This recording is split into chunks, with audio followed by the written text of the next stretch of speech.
हरे कृष्णा। आप सभी को अजा एकादशी की मंगल शुभकामनाएं। भगवान श्री हरि विष्णु और माता लक्ष्मी की कृपा सदैव आप और आपके समस्त परिवार पर बनी रहे।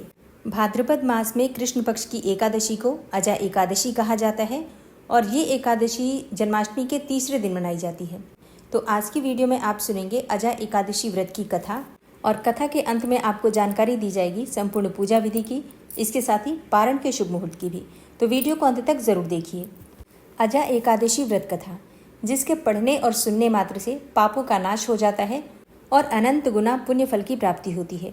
और इस कथा को स्वयं भगवान श्री कृष्ण ने युधिष्ठिर सहित अन्य पांडवों को सुनाया था। युधिष्ठिर कहते हैं, हे पुंडरीकाक्ष, मैंने श्रावण शुक्ल एकादशी अर्थात पुत्रदा एकादशी का सविस्तार वर्णन सुना। अब आप कृपा करके मुझे भाद्रपद मास के कृष्ण पक्ष की एकादशी के विषय में भी बताइए। इस एकादशी का नाम क्या है और इसके व्रत का क्या विधान है, और इस एकादशी का व्रत धारण करने से किस फल की प्राप्ति होती है। तब भगवान श्री कृष्ण कहते हैं, हे कुंती पुत्र, भाद्रपद मास के कृष्ण पक्ष की एकादशी को अजा एकादशी कहते हैं। इसका व्रत करने से सभी पाप नष्ट हो जाते हैं। इस लोक और परलोक में मदद करने वाली इस एकादशी व्रत के समान संसार में दूसरा कोई व्रत नहीं है।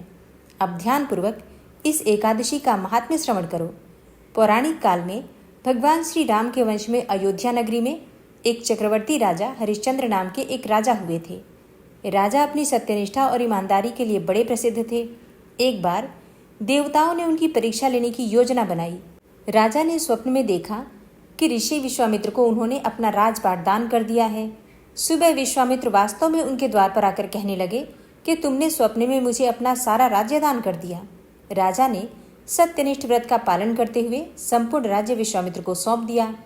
अब दान के लिए दक्षिणा चुकाने हेतु राजा हरिश्चंद्र को पूर्व जन्म के कर्म फल के कारण पत्नी, बेटा एवं खुद को बेचना पड़ा। हरिश्चंद्र को एक डोम ने खरीद लिया जो कि स्मशान भूमि में लोगों के दाह संस्कार का काम करवाता था। अब हरिश्चंद्र स्वयं एक चांडाल के दास बन गए।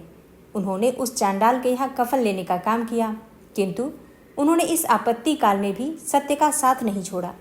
जब इसी प्रकार कई वर्ष बीत गए, तब उन्हें अपने इस नीच कर्म पर बड़ा दुख हुआ और वह इससे मुक्त होने का उपाय खोजने लगे। सदैव इसी चिंता में रहने लगे कि अब मैं क्या करूं, किस प्रकार इस नीच कर्म से मुक्ति पाऊं। एक बार की बात है, वह इसी चिंता में बैठे हुए थे कि गौतम ऋषि उनके पास पहुंचे। हरिश्चंद्र ने उन्हें देखकर उन्हें प्रणाम किया और अपनी दुख भरी कथा उन्हें सुनाने लगे। राजा हरिश्चंद्र की दुख भरी कथा सुनकर महर्षि गौतम भी अत्यंत दुखी हुए और उन्होंने राजा से कहा, हे राजन, भादो मास के कृष्ण पक्ष की एकादशी का नाम अजा है। तुम उस एकादशी का विधान पूर्वक व्रत करो और रात्रि को जागरण करो। इससे तुम्हारे सभी पाप नष्ट हो जाएंगे। महर्षि गौतम इतना कहकर अंतर्ध्यान हो गए। फिर अजा नाम की एकादशी आने पर राजा हरिश्चंद्र ने महर्षि गौतम के कहे अनुसार विधान पूर्वक उपवास किया और फिर रात्रि जागरण किया। इस व्रत के प्रभाव से राजा के सभी पाप नष्ट हो गए। उस समय स्वर्ग में नगाड़े बजने लगे और पुष्पों की वर्षा होने लगी।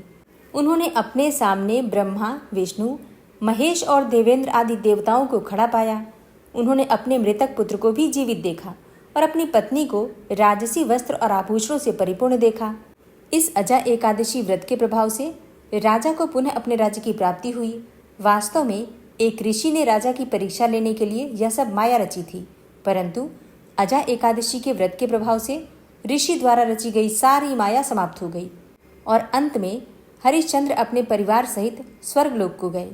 यह कथा सुनाने के बाद मधुसूदन भगवान ने युधिष्ठिर से कहा, हे राजन, यह सब अजा एकादशी के व्रत का प्रभाव था। जो मनुष्य इस एकादशी को विधान पूर्वक उपवास करते हैं और रात्रि जागरण करते हैं, उनके सभी पाप नष्ट हो जाते हैं और अंत में वे स्वर्ग को प्राप्त होते हैं। इसमें कोई संशय नहीं है।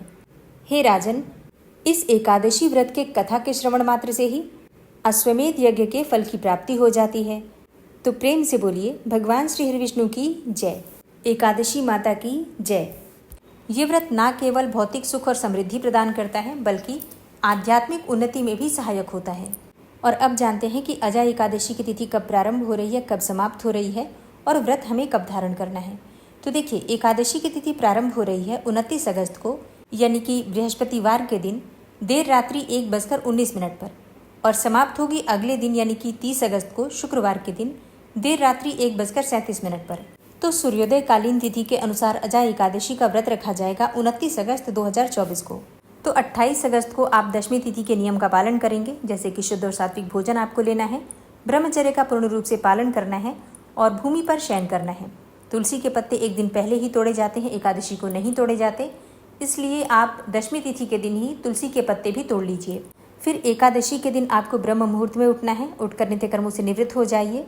गंगा जल मिश्रित जल से आपको स्नान करना है और फिर शुद्ध वस्त्र धारण करके सूर्यदेव को जल देने के बाद विधि विधान से भगवान श्री विष्णु की पूजा आराधना करनी है, अपने व्रत का संकल्प लेना है।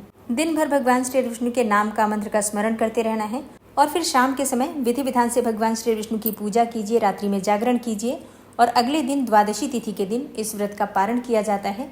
तो द्वादशी तिथि प्रारंभ हो रही है 30 अगस्त 2024 को प्रातःकाल 1:37 पर और द्वादशी तिथि समाप्त होने का समय है 31 अगस्त को प्रातःकाल 2:25 पर। एकादशी का व्रत हरिवासर की समाप्ति के बाद ही खोला जाता है। तो हरिवासर की समाप्ति का समय है 30 अगस्त को सुबह 7:24 पर और व्रत खोलने का शुभ मुहूर्त आपको प्राप्त हो रहा है 30 अगस्त को सुबह 7:25 से सुबह 10 बजे तक। एकादशी व्रत का जब हम पारण करते हैं तो शुभ मुहूर्त का ध्यान जरूर रखना चाहिए, क्योंकि अगर हम व्रत शुभ मुहूर्त में नहीं खोलते हैं तो हमारे किए गए व्रत का संपूर्ण फल हमें प्राप्त नहीं होता। मिलती हूँ मैं आपसे अगली वीडियो में, तब तक के लिए जय श्री राधे।